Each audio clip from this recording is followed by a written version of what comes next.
Hey there, YouTube land. And today I went out to get some groceries. That's pretty much all I intended to do because, well, I got my big set yesterday, which was really cool. I spent a lot of the night actually listening to some of the music that was on that. But there's one that I wanted to pick up for. So a while back, around my birthday, my better half got me this one here, A Late Phases, Night of the Lone Wolf, which I really do recommend. Very cool stuff. But this came out around the same time as another werewolf movie. But unlike in the United States, where basically I think Best Buy took out this movie and gave it at a fairly decent price, it came out here in Canada, which actually first, but it came out really expensive. So I was at Dominion today, and they had this like a little kind of tiny kind of I don't know kiosk type of thing of DVDs and Blu-rays, and one DVD caught my eye. It was $7. So I knew at that price, I definitely had to get it. It's one that I've been wanting for a while. And my better half's like, are you okay with having this one on DVD and not, having the Blu-ray? And I was like, yeah, I'm good with it because it's pretty cheesy fun stuff. So I picked it up and you read the description below. You know what it is. It is Wolfcop. I do like this kind of like embossed cover that they got done with it. It's a pretty cheesy movie. I haven't even opened it yet, but let's do that now. See, Wolfcop has a documentary. It runs about an hour and a half long on here. And Wolfcop has a history about being one of those movies that are basically, I think it got funding based on like a contest type of thing. Because there were like different movies that were like proposed. And the one with the cop that got the most votes, or garnered the most attention, I think, got like some sort of funding. There's a whole story behind it. I'm sure it's probably talked about on here. Anyway, so obviously, Wolfcop. Is this a perfect movie? I've seen some reviews on the film, and it's pretty cheesy. But I like cheesy. I'm hoping it's going to be like indie bad type of thing, where it's going to be like kind of like fun grown-worthiness. I know that Late Phases is actually just a really good silver bullet type of a werewolf movie, which I don't expect from this one here. I expect something completely different and completely cheesy. Wolfcop. I had to have it with the slip. Ran $7. Cannot beat that price, actually. Very cool. And again, this is another Anchor Bay Raven Skinner kind of co-production. The last one I got of them was called The Battery. And if anybody's seen my review on that, I really, really love The Battery. So whenever I can, I buy like Blu-rays of movies that I really like. And but I've also got this collection of horror that I have on DVD. Stuff that I want to try out and check out and see, and that doesn't cost that much. And because I really do still like collecting DVDs as well as Blu-rays. My better half, she'll go for Blu-ray all the time. But sometimes I just like the covers. If the art's like this, then I kind of like the bigger art, and love the cool embossed thing that's here.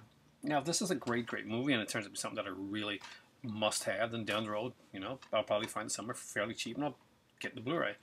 But I do kind of dig my little collection of horror DVDs. I have all the Wrong Turn movies on DVD. And I had the chance a while back to pick them up for fairly cheap on Blu-ray, and I never really saw any need to. I had them, and none of the features were missing. The quality was just as good, and it's Wrong Turn. You don't want to spend too much money on Wrong Turn, guys. And there's like just it reminds me of back in the days when you'd go to a video store, and you just get there, and there'd be like a bunch of movies, and you'd be like going through, and you'd see like these 3 or 4 things. They'd be like 3 for 20 or 30 or, whatever it was, 2 for 25. And you go and you pick something up just because you wanted to see it. Just, because you knew it was going to cost you $5 or $6 if you wanted to rent it anyway. Because you're at Blockbuster, you're going to rent it for a couple nights. You get up there, you're going to get popcorn, you're going to get drinks. It's going to become an event. I do really miss video stores. We don't have any here now. And I miss being able to do that. Not just going into rent, but going into to buy, to get stuff that you couldn't get anywhere else. Stuff that just shows up, stuff that people have traded in. That's how I got Rebus, actually, when I got that. It's an English series with John Hannah in the original. And I think Ken Stott took over. But John Hannah was the original one, the one I know, more so than Stott. But though Stott was good as well.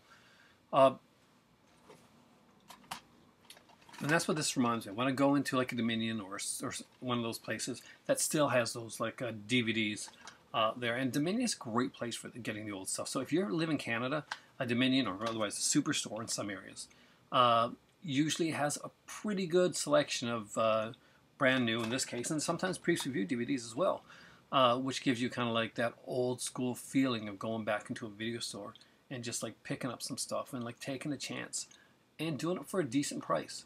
So $7 for a brand new copy of Wolfcop, pretty decent. It's going to go there with Late Phases. That's my 2 werewolf movies. I'm not sure if there's any more werewolf movies coming out. I'm a huge, huge werewolf movie fan. Way back from the days, I remember being a kid and watching. Well, when I was young, I saw Silver Bullet because I was completely in love with Megan Follows, who was played Anna Green Gables here in Canada, and started in a series called Matt and Jenny. A kind of a periods show. Now, my first werewolf movie was probably the Hammer film, actually. Even before Wolfman, it was probably Curse of the Werewolf with Oliver Reed.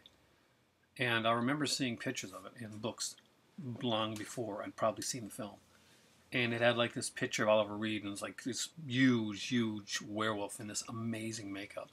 And this beautiful woman in his arms, and I'm like, this is stunning.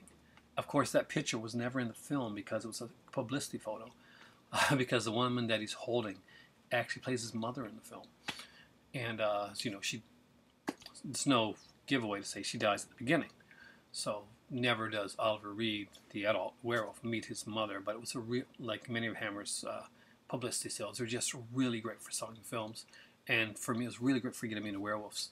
I love the Wolfman, and I remember the first time that I saw American Werewolf in London. There's so many anyway. Werewolves are a great thing of mine, and it kills me that I can't get Paul Naschy here on Blu-ray or DVD or anything. I mean, I've been looking for ages. My dad has used Paul Naschy, and he's got like a lot of Paul Naschy. If you know who it is, then you know you probably get where some of these guys like get some of their stuff. Like Paul Naschy was a Spanish actor, wrestler, did a lot of stuff, but he was mostly known for like these horror roles that he did. He played the werewolf Vladimir. Oh God, he played this werewolf character that I really, really like. And one of these days I'll put it out. Like I'm sure Scream or Shout or Arrow or one of the companies are going to do up a set of him. I know that back in the day, the guy, I think it was Cliff McMillan, works for Acquisition for Scream Factory. He tried to get a Paul Naschy set type of thing, Paul Naschy thing going, and it didn't do well.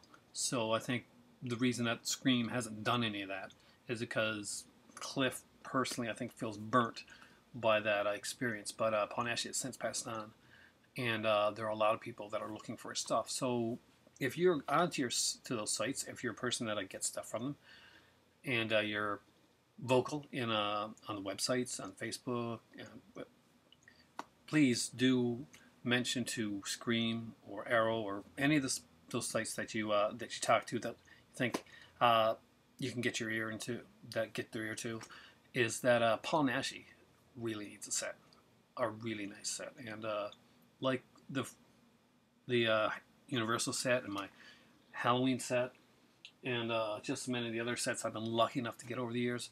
That's another one that we need. Like right up there with Batman, the Paul Naschy set is one that we need. That's what they should be doing for next Halloween. So thanks for watching, guys. Let me know your favorite werewolf movie down in the comment section down below, and let me know if you've seen Wolfcop.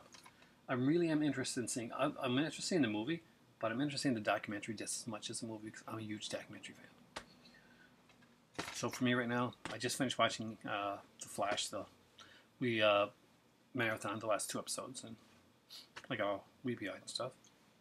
So say hello to the Pin Lord in the sky, his great buddy the Phantom, and for me right now, to stop me from howling at the moon, it's time for tea. Have a good one.